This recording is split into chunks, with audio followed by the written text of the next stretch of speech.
I'm 78 years old, and I need to tell you something that nobody told me when I was your age. For most of my life, I thought being a good woman meant saying yes to everyone. My husband, my children, my parents, my friends, my boss. I thought that's what love looked like. I thought that's what strength looked like. I was wrong about everything. You see, I spent 60 years of my life trying to be perfect. The perfect wife, the perfect mother, the perfect daughter, the perfect employee. And you know what I got for it? Exhaustion, resentment, and a life that didn't feel like mine. But 7 years ago, something happened that changed everything. My husband died after 42 years of marriage. He was gone.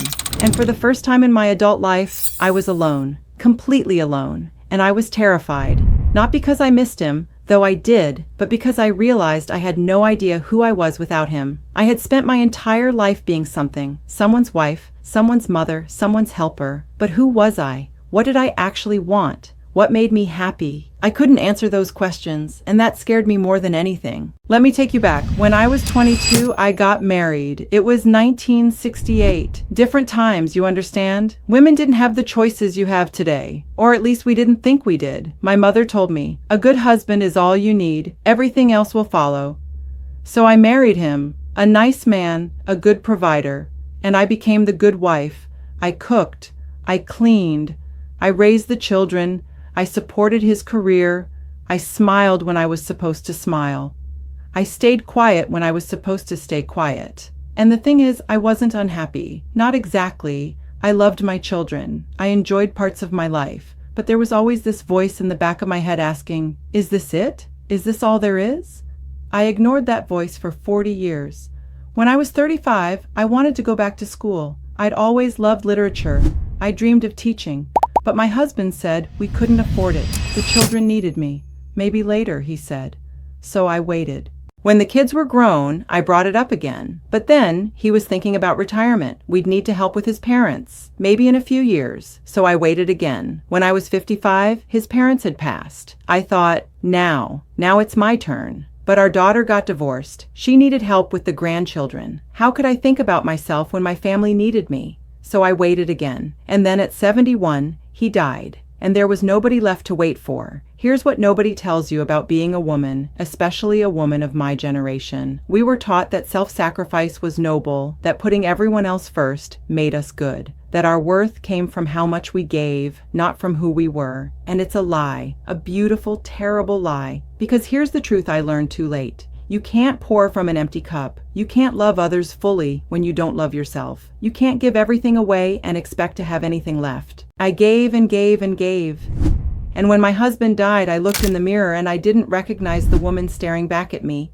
She looked tired, she looked old, she looked sad, and she looked like a stranger. The first year after he died, I was lost. I'd wake up with nothing to do, no one to cook for, no one to serve. For 60 years, my identity had been wrapped up in other people.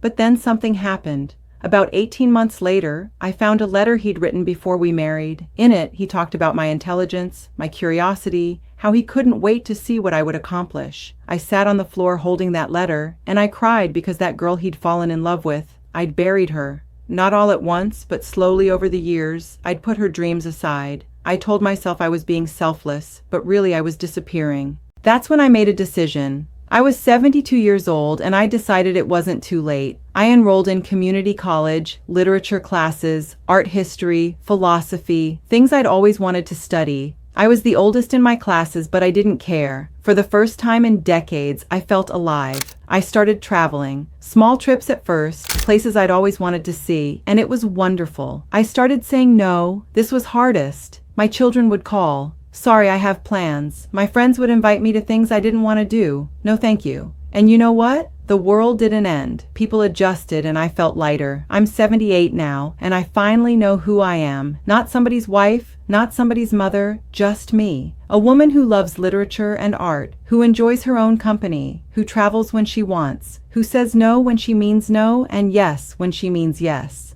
But here's the heartbreaking part. I wasted so much time. 60 years of my life I spent being who I thought I should be instead of who I wanted to be. 60 years of putting myself last. 60 years of shrinking myself to make room for everyone else. and I can never get those years back. So let me tell you what I wish someone had told me when I was 20, when I was 30, when I was 40. You are not selfish for having dreams. You are not selfish for wanting things for yourself. You are not selfish for saying no. You are not selfish for taking care of yourself first. You think you have all the time in the world. You think, I'll do it later, after the kids are grown, after I retire, when things calm down, but things never calm down. There's always another reason to wait, another person who needs you, another obligation, and before you know it, you're 70 years old and you've never lived for yourself. Not once. Don't make my mistake. Don't wait for permission to live your own life, because that permission will never come. Nobody's going to tell you it's okay to be yourself. Nobody's going to say, now it's your turn. You have to take it. You have to claim it. If you want to go back to school, go. Don't wait until your kids are older or your schedule is clearer. Do it now. If you want to change careers, change. Don't wait for the perfect moment or until you've saved enough money or until everyone approves. Do it now. If you're in a relationship that makes you feel small, leave. Don't stay because you've already invested so much time, or because you're afraid of being alone, or because you think it's too late to start over. It's not too late. It's never too late. Your life is not a practice run. This is it. This is the only one you get. And every day you spend living for someone else is a day you're not living for yourself. I know what you're thinking, but what about my family? What about my responsibilities? What about being a good person? And I'm telling you, you can be a good person and still have boundaries. You can love your family and still have your own life. You can fulfill your responsibilities and still pursue your dreams. In fact, you'll be a better mother, a better wife, a better daughter, a better friend when you're living authentically, because you can't give from a place of resentment. You can't love others when you're angry at yourself for giving up your dreams. The women in my generation, we were taught to be small, to be accommodating, to smooth things over, to never make waves, and we did it. We did it so well that we disappeared. But you don't have to. You have choices we didn't have. You have opportunities we didn't have. Don't waste them trying to be perfect. Don't waste them trying to please everyone.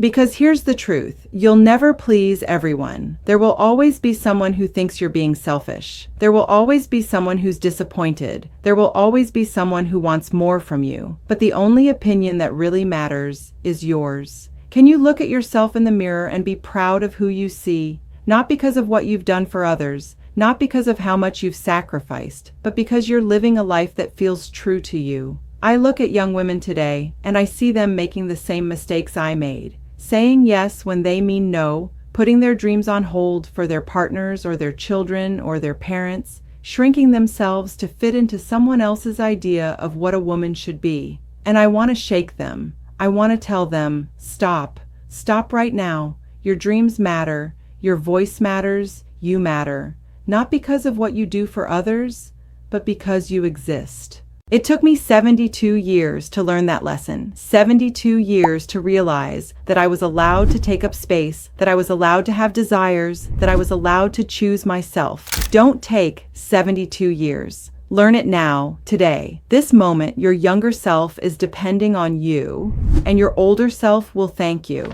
I'm 78 years old. I've been living for myself for only 6 years. 6 years out of 78, and these have been the best 6 years of my life. I'm happier now than I was at 30. I'm more myself now than I've ever been. I'm finally free, but I would give anything to have these 40 years back, to have started living for myself at 35 instead of 72, to have said no when I meant no, to have pursued my dreams when I first had them, to have taken up space instead of shrinking. You still have time. You have so much time, but only if you start now. Only if you stop waiting for permission. Only if you stop putting yourself last. Your life is happening right now, not later. Not when things are easier. Not when everyone else is taken care of right now. What are you going to do with it? Are you going to live it for yourself? Or are you going to wake up one day at 78 and realize you spent your entire life living for everyone else? The choice is yours. But make it now, because time doesn't wait, and neither should you.